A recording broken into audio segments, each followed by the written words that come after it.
Good morning. So, do you have any doubts with the previous class on next generation sequencing technologies or genome sequencing strategies?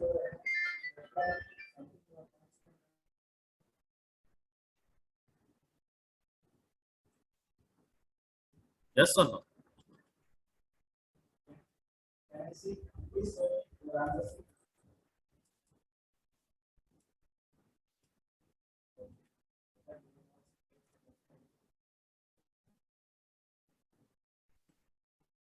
There are no doubts, sir, but we have to go through them, sir. Like we have to revise everything. Yes, sir. Because you have exam from next week, you should revise everything. Okay, before this weekend. Okay, then we'll go with the next topic. So, as we have seen that we can generate data with the next generation sequencing technologies or genome sequencing strategies or high throughput sequencing, whatever we have learned in the last 5 sessions. Okay, so we are generating large amounts of genomic data there.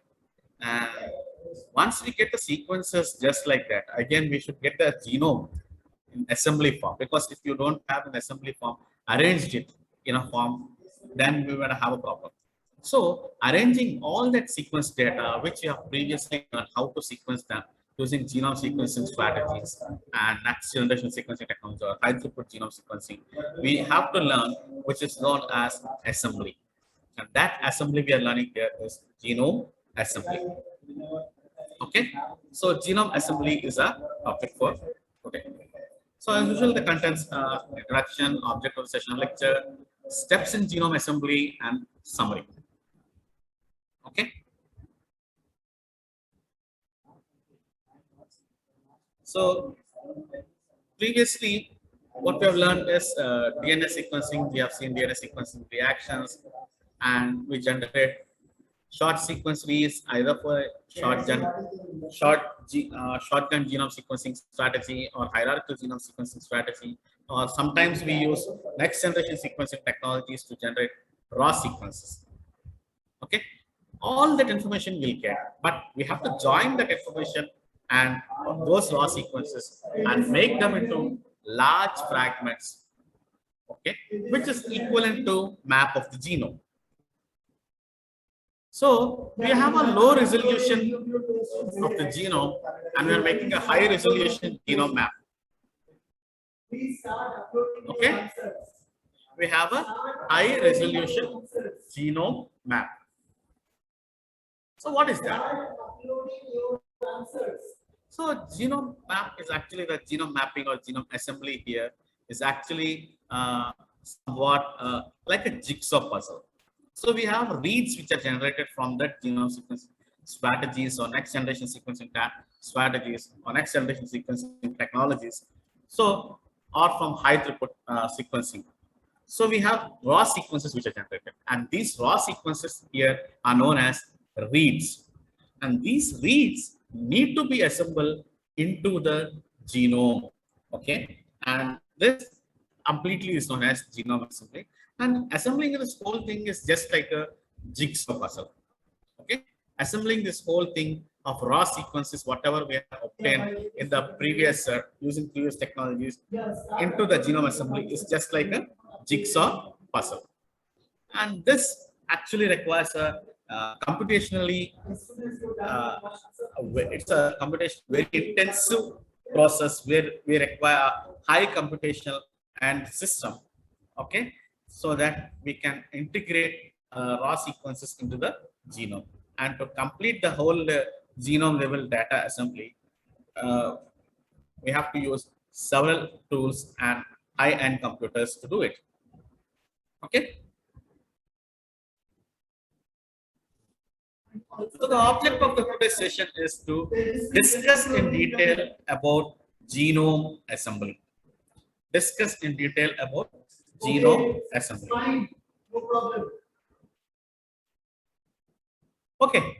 So the step is very simple here. We have three important steps here in assembly of genome. Okay, in assembly of genome. The first step is we have a raw data which is of approximately 500 base pairs each. As for the first generation or the second generation sequencing technology, we have 500 base pairs which are generated. Okay, and these are known as read. So DNA sequencing generates short sequences from DNA clones which are known as reads. And the average length of reads is about 100 base pairs. Now, what we have to do? The simple thing that we have to do with the reads is we try to see the orientation first while assembling, while combining, or while joining. Any of the three processes can happen. Okay? Assembling, combining, or joining. Okay? So these are the synonymous terms for journals. Then, based on the orientation, we try to join all the reads which are of 100 bases. Okay? So what we do is we try to find first the overlapping regions for the fragments which are generated, and then we try to merge those overlapping sequences, and those are known as contigs. Okay, we try to merge those overlapping regions, and those regions are known as contigs. Contigs are usually 5,000 to 10,000 base pairs. Okay, contigs are usually 5,000 to 10,000 base pairs. So once we get contigs again, so what we do, again we repeat the same process. So we identify the overlapping regions between the contigs, and then we merge these contigs, and these are known as scaffolds or supercontigs. Scaffolds are nothing but the chromosomal arrangement, or as we are trying to arrange the contigs into a larger piece. These are known as supercontigs, and these can be nearly 30,000 to 50,000 bases and oriented in a direction, unidirectional chromosome. So this supercontigs are equivalent to chromosomes, okay, in essence. So these are the three steps what we have in general. So first you take reads, assemble them into contigs, and assemble the contigs into supercontigs. These are all the three steps what we do. So once we have this data with supercontigs, now we can use this from arranging this into chromosomes. Okay. So people already know how many all the mammals or higher organisms they are having chromosomes. So what we try to do is we try to take these genome sequences which are raw and arrange them equivalent to the chromosomes of the higher organisms. Okay, so I'll try to explain the same thing using your on whiteboard here. So please look into this. Here,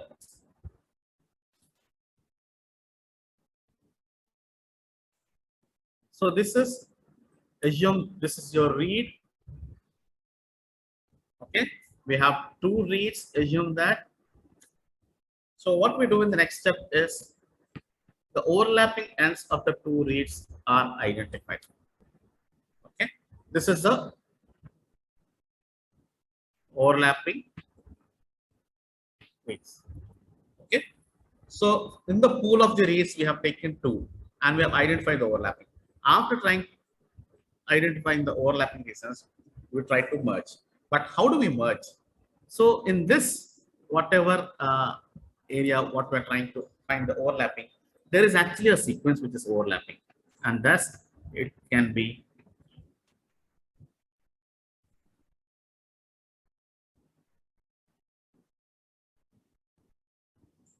okay. So this is the overlapping region here. So we generate a consensus sequence for this overlapping. Okay, and this is how it will be merged. So once the consensus sequence is generated, that means we have a fragment like this.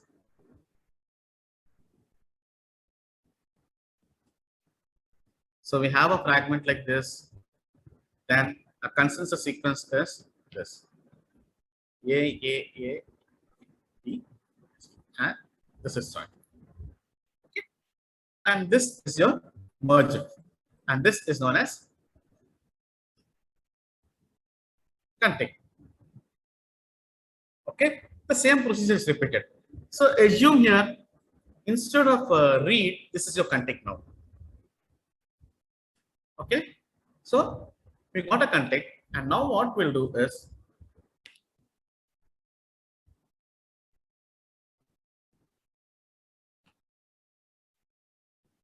so this is your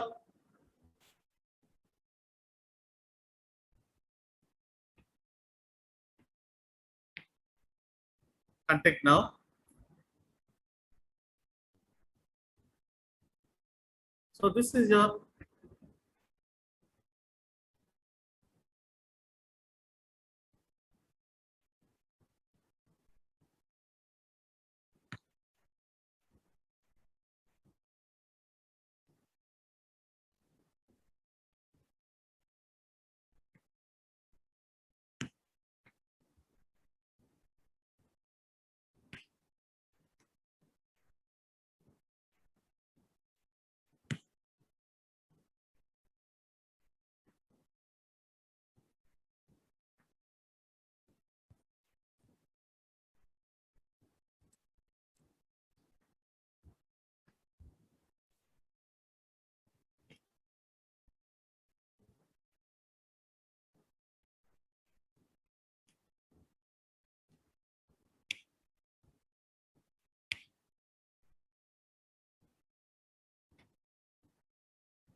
okay. Now whatever is here, this contact can now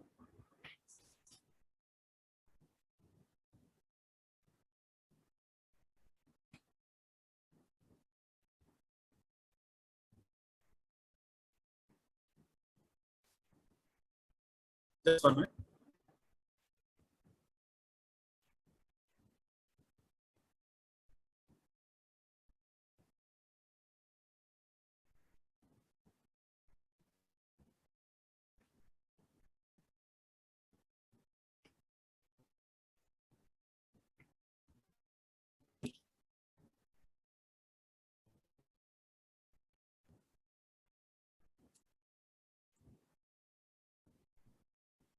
Okay. So now we have a contact here, and the same procedure is repeated. The contacts are taken, and two contacts again we see the process. The same procedure is repeated. We have two contacts where we try to identify the overlapping regions. From these two contacts, once the overlapping regions are identified, we'll see that the overlapping region is due to the consensus sequence. Okay, and the consensus sequence will now give you a super contact. Okay, the consensus sequence will now give you a super contact. So the procedure is repeated. Initially, we have reads. From the reads, we generate contexts, and from the context, we generate super context. The procedure is same. So is it clear till here? Yes, sir. Yes, sir. Okay. So we'll get into the PPTs now.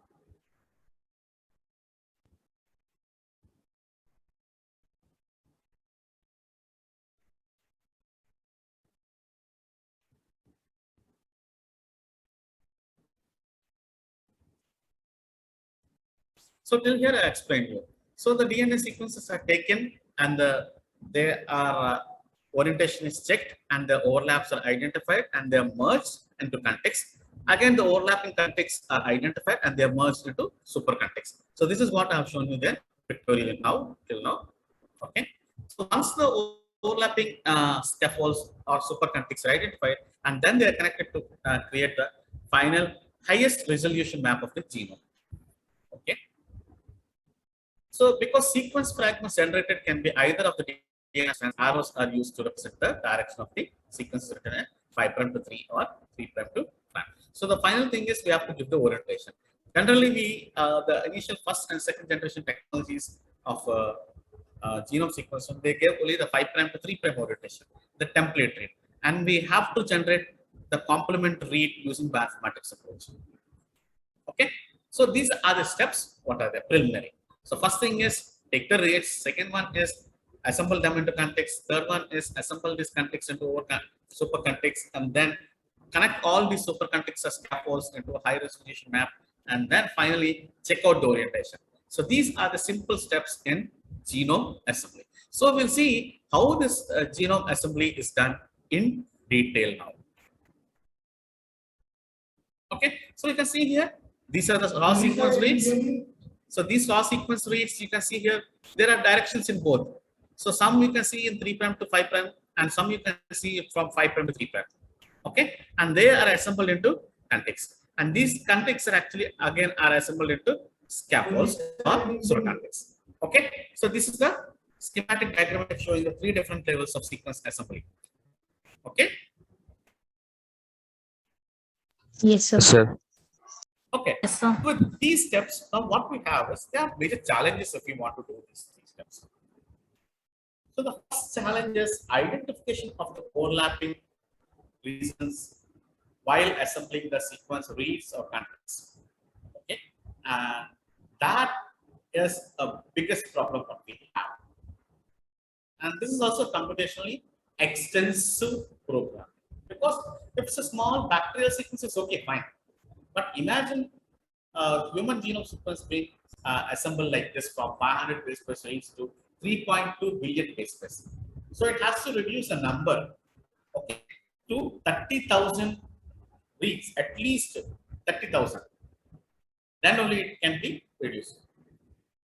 So this assembly actually is a problematic one, and it requires a computationally extensive thing related to hardware and software. Both of them is a problem here. Okay. So that's the major first problem. And second problem, there are a group of things. Okay. So one thing is, if you generate a sequence below above 500 base pairs, there can be error in the sequence, whatever you generate. That's the first problem. And the second problem is, actually you are using a vector to clone this. So we have used bacterial vectors, that is back artificial chromosome, or you have used plasmid, or we have used plasmid, or we have used bacteriophage. Okay, there can be a contamination of any of these vector sequence while you are sequencing, because there's by chance the part of the vector sequence can also be sequenced while you are generating the sequence. So if that is a condition, then there is a contamination of the vector sequence. So that is the second one what we have. First one is sequence error, second one is contamination of vectors which are used in cloning. Third one is the biggest thing. We have seen that human genome, 3.2 billion base pairs. Okay, and among them only 2% to 3% is the genome, which is coding, and rest 97% to 98% is repetitive. Yes. Okay, if it is repetitive, then the biggest problem is how do you remove these repetitive sequences to get that. So second, the major challenges what we have is sequence error, contamination, and repetitive sequences. Okay, and the first thing is identifying the best overlapping reasons while assembling at reads or while assembling at context. Okay, so these are the major challenges what we have identified while assembling the genome. Okay, so what we can do while doing the sequence errors? So sequence errors can be often corrected by drawing a consensus from an alignment of multiple overlap sequences. So what we do? See, whenever we have a sequence error, again, whatever sequence is there, we try to take that sequence, go to the wet lab, generate a primary sequence again, then amplify that, then subject it to sequence. This procedure will be repeated several times until you get a good sequence. Okay, until you get a good sequence, this procedure is repeated. So sequencing error is chance is there that you get an error, but the first immediate step what we do to remove the sequence error is sequence the whatever clone is there for the second time. Okay, but before doing for the second time, whenever the sequence is done, we actually generate the sequence in 5' to 3' and 3' to 5'. So while overlapping those 5 prime to 3 prime and 3 prime to 5 prime, we definitely get a good sequence without any error. If by chance we get an error even after doing the complement read and the template read, then we go for resequencing the two sequences for the second time. Okay, that's the best thing. So that is here is known as alignment of multiple overlap sequences. So we just sequence it several times and see the multiple overlap sequences, and then the consensus sequence we get. From that, you will try to get the read. This is the first step what we do if you have a sequence errors.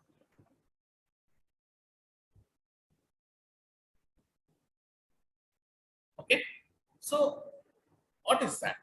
So how can you correct the sequence error? First things, sequence errors can be corrected by a step which is known as base calling. Okay, and this is actually the first step. What we do. So whenever you have a sequence, we try to get the sequence and we see base calling. So what is base calling here? So okay, I'll try to explain you using a whiteboard here.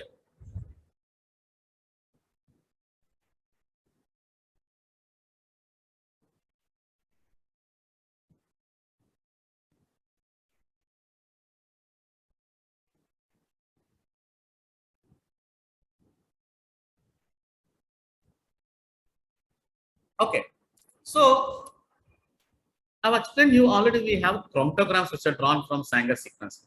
So assume this is one curve what we got. Okay, and this is a second curve what we got, and this is a third curve. Okay, and this is the fourth curve. So we have 4 different colors for each one, and we know that we have 4 different nucleotides for each one. So if the sequence is correct, that means normal without any error, this is a correct sequence.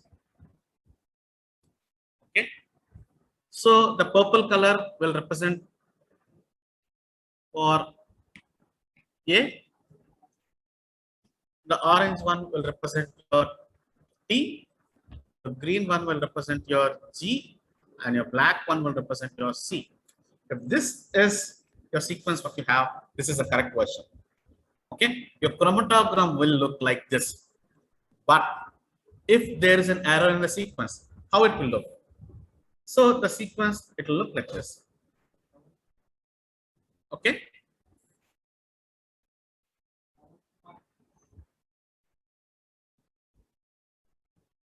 Purple is like this. The orange, if it's an error, it will be like this.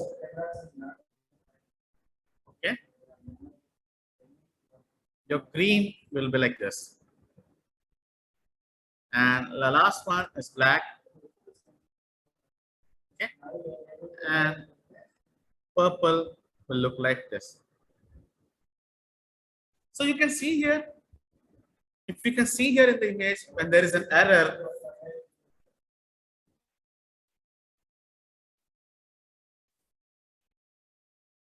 the chromatograms are not properly pronounced. Okay, chromatograms are not properly pronounced. So this is the chromatogram what you get from the Sanger's method or from your second generation sequencing technologies.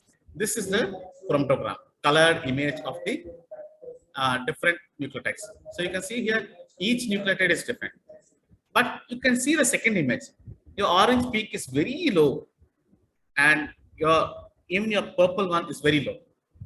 Okay, that means it has seen some speck by error, but that is not proper. If your read is proper, then it will show you the same equal height. So are you able to understand now the difference between the correct sequence and the error sequence? Yes, sir. All of you? Yes, sir. Yes, sir. Okay. So this correct sequence or error sequence is actually the difference. Now what we do is, wherever there is this correct or error, we can see the pronouns. So if the nucleotide is weak also, we'll see the height and the width. Okay, height and the width of the sequence. If the height and the width of the sequences are almost greater than 25%, okay, greater than 25%, then what we do is we assume it to be correct. Or if it is not greater than 25%, what we do is we try to look the sequence in a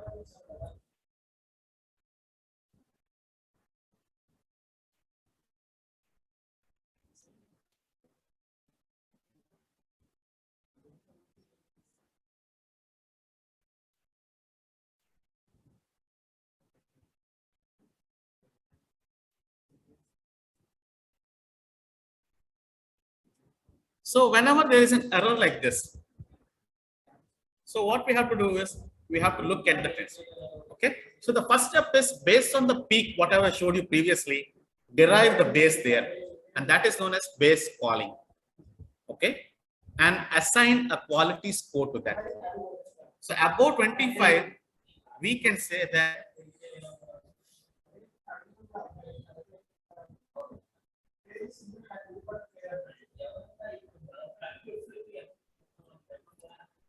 so we assign a score. 25% more than that score is actually a good thing, and less than 25% peak based on your height and width of the peak. Okay, whatever I showed, height and width of the peak, that is taken into consideration. Okay, and for this, a tool which is known as Fred, which is freely available, is a Unix program, which is known as, which is used here, which is known as base calling. And what does it look? It looks at the fluorescence traces and the actual peak locations of the bases. Okay, it looks for those fluorescent traces and actual peak location of the bases. When these peaks are proper, then it's okay. So what we do here is the height and the width of the peak. We'll look at the threshold of the height and the width, and we'll look that is considered. So that is threshold is 20, which corresponds to nearly 1% chance of error. Okay, the higher the score, the better is the quality of the sequence is. And if the score value falls below the threshold, then we check manually and then assign the label. So after getting this base calling here, what we'll do is we'll look at both the template read and the complement read. And if we see if we can correct the same thing in a template read and if error is there, we look for the complement, and then we look if the same error is repeated, and if it is less than 1%, based on the peak, we can assign. If it is more than 1%, what we have to do is we can repeat the sequencing again and get the sequence. Okay. As the first step here, we use base calling to correct those nucleotides, whatever I've shown according to the peaks. So I've shown you the previously those 4 things. Okay, the peaks between the correct and the error. So those errors will be first looked at the statistics. Okay, if it is below the threshold, then we manually go and look and we see whether what nucleotide is at the highest peak. Okay, so if there are 4 nucleotides, the highest peak is so and so color, we'll give that, assume that this. So how do we assume that? I'll show you now.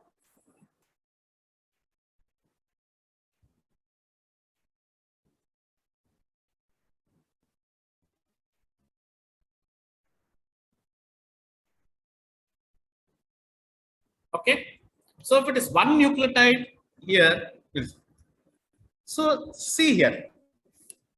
So actually the 4 nucleotides will be visible here. So first one is purple, no? So now we can see here a purple color is also here. Next, green. Green nucleotide is also there. And next, it is black. Okay.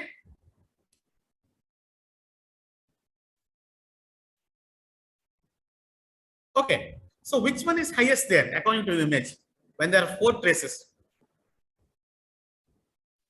Orange, sir. Orange. And what is the nucleotide for there? Orange. Yes, sir. Orange. What is the nucleotide?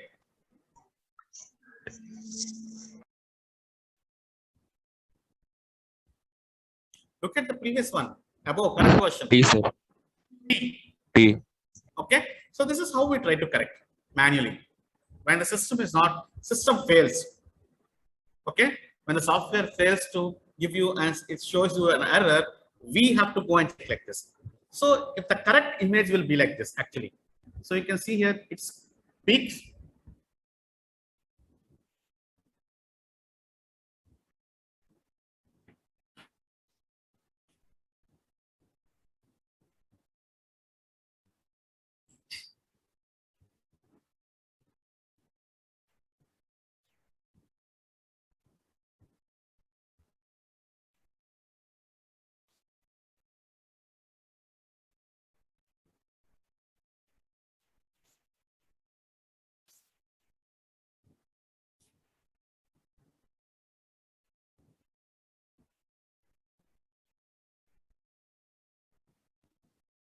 So can you see here now? All the 4 colors are there in each and every image.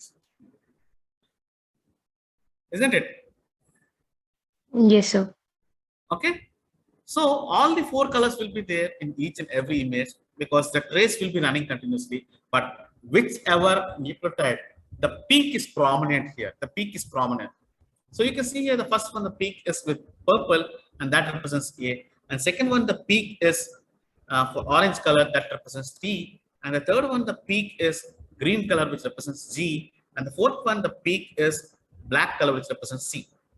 So each and every time when you look at the trace file, this is known as a trace file, which is generated by a sequence equation. So when you look at these trace files, you will see that only one will be prominent and others 3 will be laid near to the axis.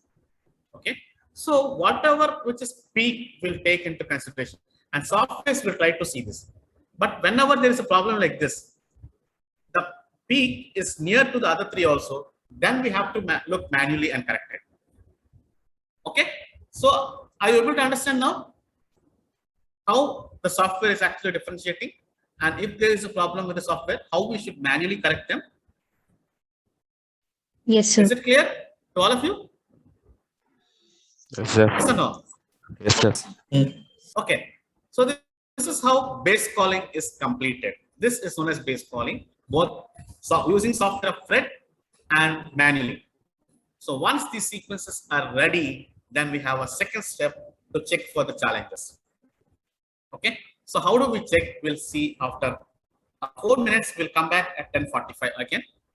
Okay. And then we'll continue with the session. So we'll meet around 10:45. Is it clear?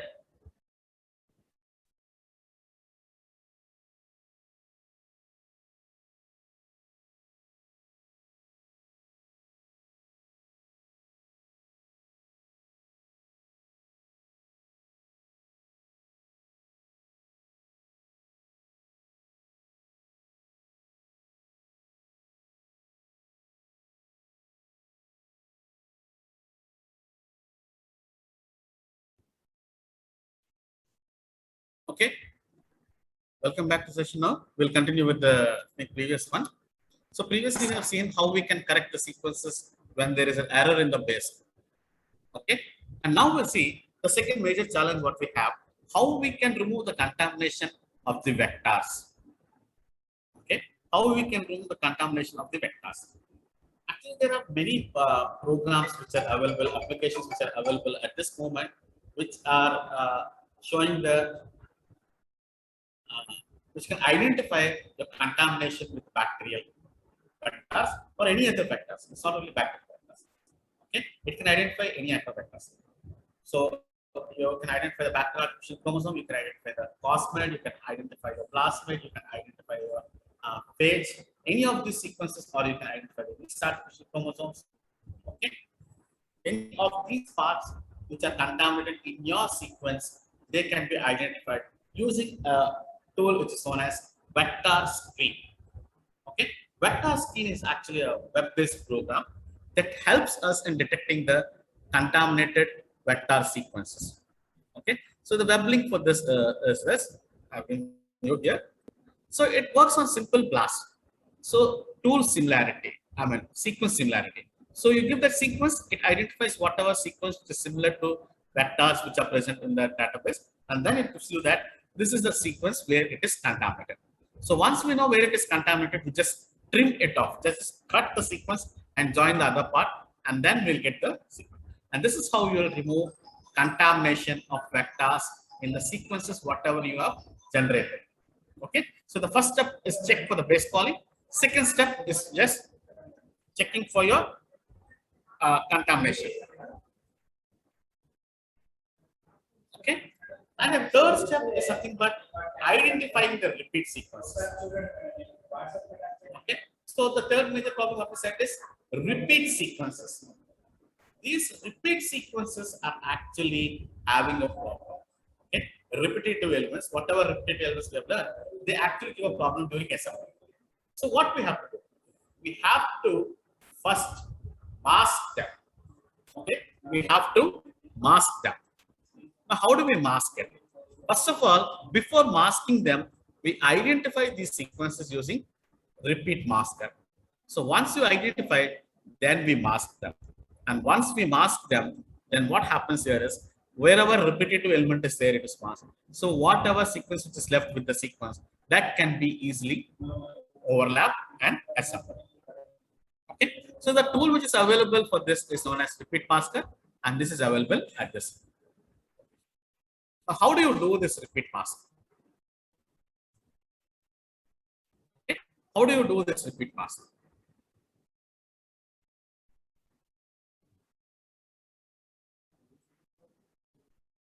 Okay, I'll show you manually how it is done. So I'll stop sharing screen here. I'll again use the whiteboard.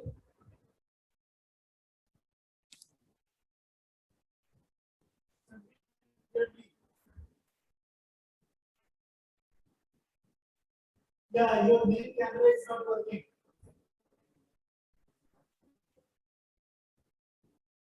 Your main camera is not working. Okay, so now what we do is, if this is a sequence, assume that.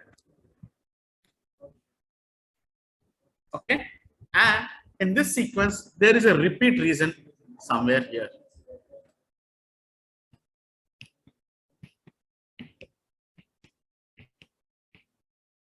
Okay, this is your repeat sequence which is present, and what we'll do is we have a repeat. This is identified.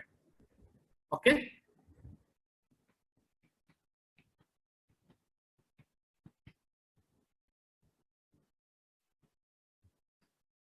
this is actually identified.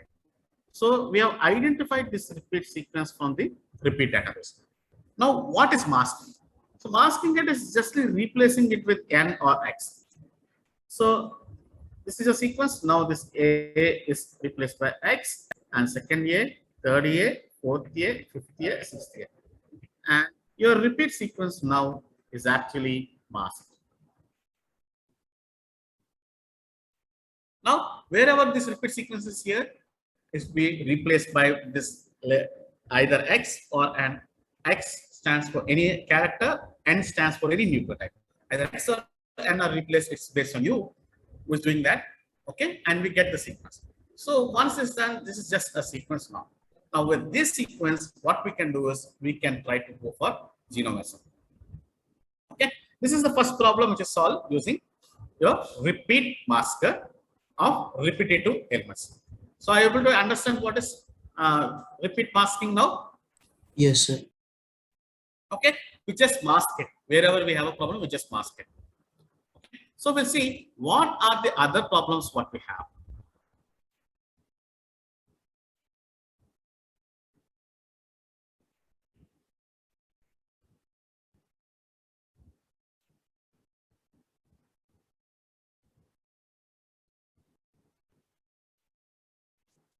So we know that we can use repeat masker to mask them. Okay, and the reason whatever is low here, which is masked. Okay, so if the LRMS score for sequence region is above a certain threshold, the region is declared as a LCR, low complexity region, and the corresponding residues are then masked with X and N. So first of all, we see that what is that reason which is actually having a repeat element and how it can.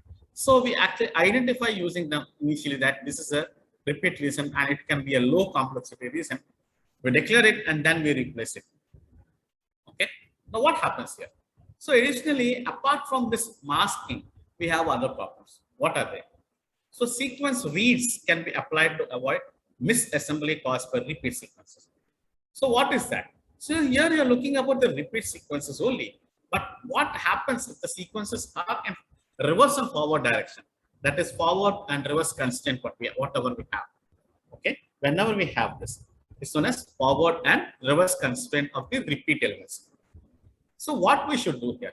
So when a sequence is generated from both ends of the single clone, the distance between the two opposite fragments of a clone is fixed to a certain race. Okay. Then they are separated by a distance defined by the clone. This between two clones, between two repetitive elements, can be normally between 9,000 to 10,000 to 9,000 bases. Okay.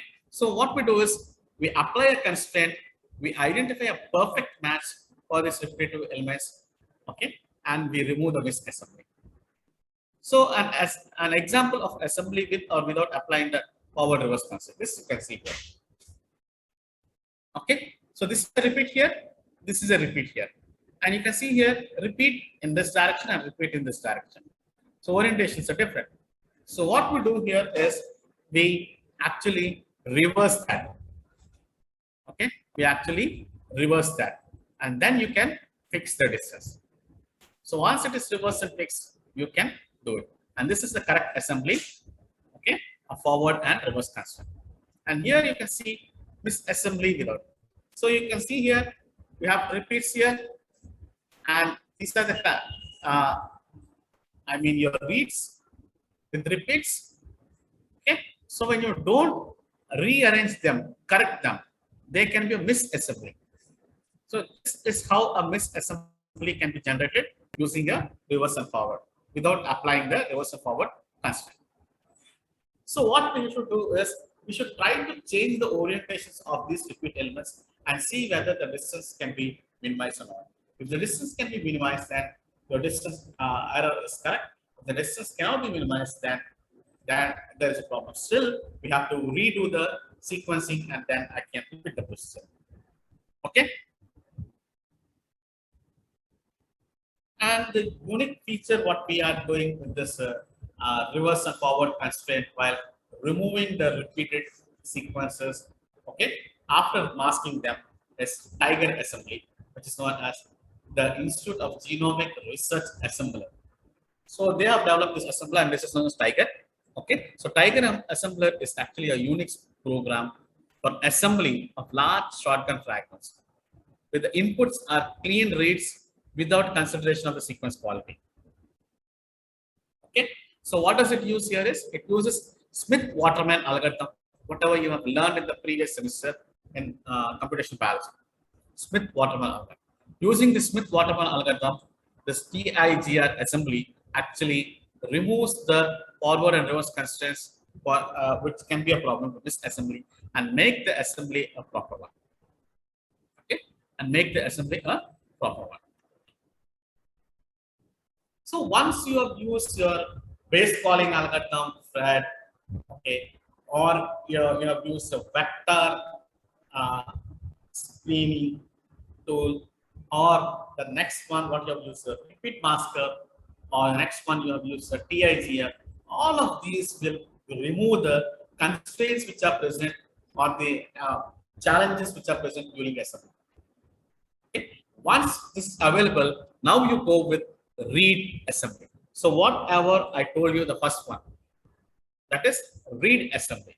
So take the reads and assemble them. Okay. So each step in read or in contig, reads assembling into contig or contigs assembling into super contig, there are 3 steps. Okay. So we'll see what are those 3 steps in the next class. So do you have any other class now? Continuity? No, sir. No? No, sir. Okay. So We have it after. What is that? We have in the afternoon, sir. Okay, so I will take another 5 minutes class and this topic will be completed because again I have to repeat this whole procedure if you want to take the class next day. Yes, sir. So what we do here is after removing all these three challenges, then we go into assembly. So we take the reads and then we assemble them into the contiguous sequences. So when you make the two reads into big fragment, then it's known as contiguous. That is, we are trying to connect them. Okay. So the reads are assembled into contiguous sequences. So you know that the first step is to identify overlaps between sequence fragments, assigning the order of the fragments. So first we have to identify the overlaps, then we have to assign the order of the fragments and derive the consensus sequence from the overall sequence. Okay, so this is what we do at the first step. And you can see here this whole thing in the. So the 3 steps in read sequence assembly are finding overlapping reasons for any 2 reads, approximately 500 base pairs in pool of reads. Okay, then generating consensus sequence at the overlapping reasons of the 2 reads. That's the second step. So once we identify 2 reads which are overlapping, then we generate a consensus sequence. After generating the consensus sequence, we remove the overlapping reasons and use the consensus to merge the 2 overlapping. So what I have shown you previously on the whiteboard. So the same procedure I am giving you in steps here. So the procedure is repeated until all the reads in the pool are merged into contiguous sequences known as contigs. So 500 base pairs of reads are assembled usually to 5,000 to 10,000 base pairs. Okay. So this is how we do it. This is how we do it. So these are the pool or raw sequences which are available reads. Okay. So from this pool, any 2 sequences are identified which are having overlap. So you can see here the 2 sequences which are there, read 1 and read 2 with an overlapping reason here. Okay. That read 1 and read 2, this overlapping reason is generated into a consensus. So consensus sequences from the overlapping reasons. So we generate a consensus sequence for the overlapping reasons. Now once it's generated, now we can see this is merged. So merge the overlapping sequence. So this is merged with this consensus. Once this is merged, this procedure is repeated until all the overlapping reasons are identified and all the fragments here are assembled. Okay, so all these reads are assembled like this into contig. Now this last step is known as contiguous sequence or a contig. So this is how your reads are assembled into a contig. Okay. Yes, sir. So FRAP is that tool which does this step. FRAP. So this is a unique program of sequence assembly, and it takes all the best quality files which are of quality scores as input from FRED. So FRED is a previous tool which is actually looking at the base quality. So the input is taken from that. Then after that we do a pairwise alignment, whatever I showed. Then we perform a merging of sequence pairs and similarity scores and overlapping, and then we get a consensus. So this is about FRAP. Now the next step again. Those contigs, whatever we got contigs from reads, those contigs are again assembled into super contigs. So again, there are 3 steps here: finding overlapping reasons for 2 contigs, generating the consensus sequence of the overlapping reasons of the 2 contigs, remove the overlapping reasons and use the consensus reasons to merge the 2 overlapping contigs. Okay, and repeat this procedure until all the contigs in the pool of the contigs are merged into contiguous sequences known as scaffolds or super contigs. Okay, and these are usually known as chromosomes, which are unidirectional. And these contigs of 5,000, 10,000, they are assembled back into 30,000 to 50,000 bases of a chromosome. Okay, and you can see the pictorial representation like this. These are a pool of contigs. Now you have taken 2 reads, contig 1 and contig 2. You have identified the overlapping reasons. Okay, and then the contig 1 and contig 2, you have generated the consensus sequence for that overlapping reason. Then we have taken the contig 1 and contig 2, the consensus merged, and then this procedure is repeated until all the contigs are assembled back into repeats. Okay, are assembled back into supercontigs. Now this is how we do, and this procedure is actually done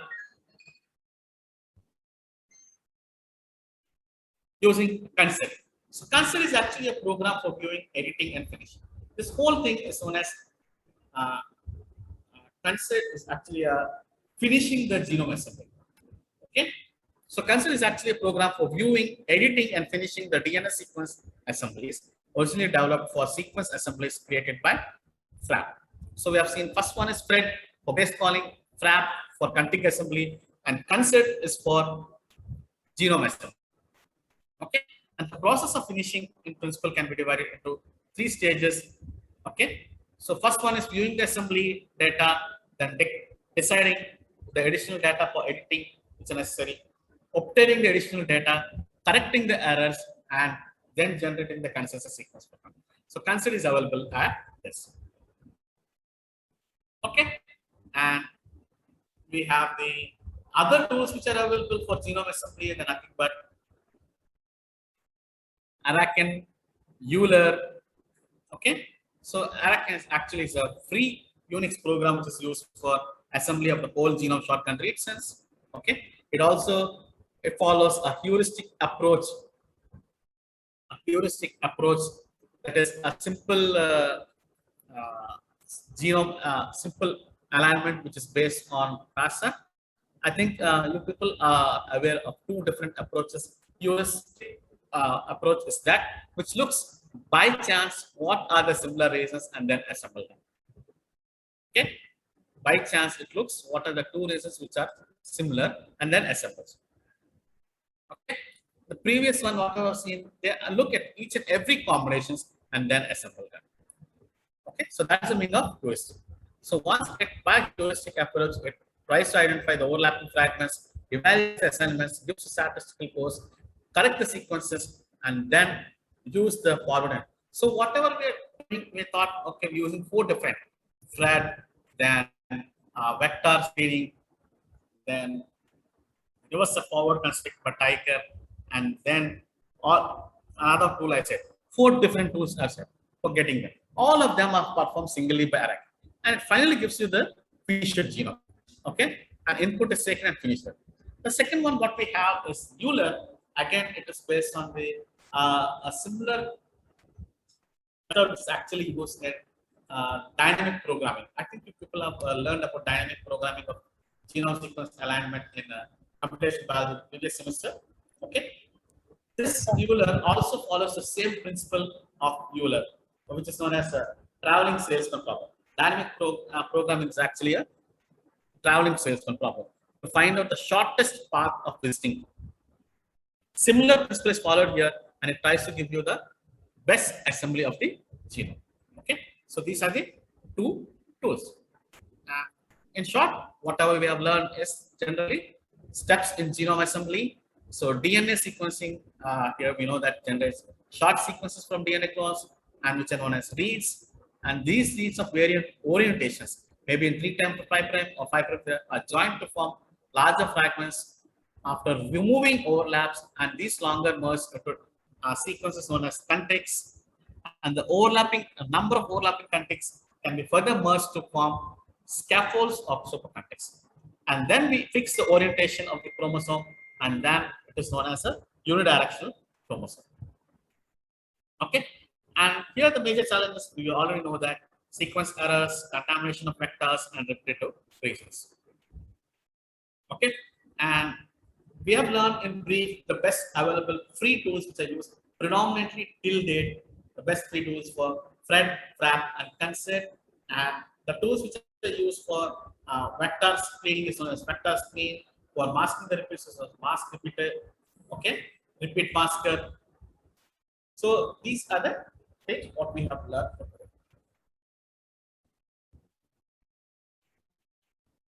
So assume that you understood about the genome assembly and the tools and the problems whatever we have with genomes. Yes. Okay, So in the next class, we'll see another major problem what we have. This is a technical problem, and a major problem what we have is we have to understand thing. Have you heard about what we call as fragment and map assembly problem? Have you heard about that? No, sir. No? Okay. So next class we'll see what is actually the fragment and map assembly problem and how we can solve the fragment and map assembly problem during genome assembly. Okay. That is also part of genome assembly. This is a routine thing what we do in lower organisms, genome assembly, whatever I told you. But when we go to higher organisms, there is actually a problem is existing, and that we have to solve using fragment and map assembly. Okay, so that we'll learn in the next class. So I hope it's clear about genome assembly and the tools what we use in genome assembly. Yes, sir. Yes, sir. Okay. Okay, then we'll meet in the next class Yes, sir. on Sir, Wednesday. Yeah. sir, regarding the slides, you said you will be uploading in Moodle, sir. Yeah, I'll be uploading. Only next generation sequencing technology I did not load. Okay, The sir. rest I have loaded. Okay, because I know that we'll be taking classes which is independent. I can't get all that into one class. So we took into 5 classes now, next generation sequencing, but I made a 1 PPT. So now I have to split them and assume as per the lecture schedule. Okay, sir. Okay, that's the only thing I have to do. I'll be doing it.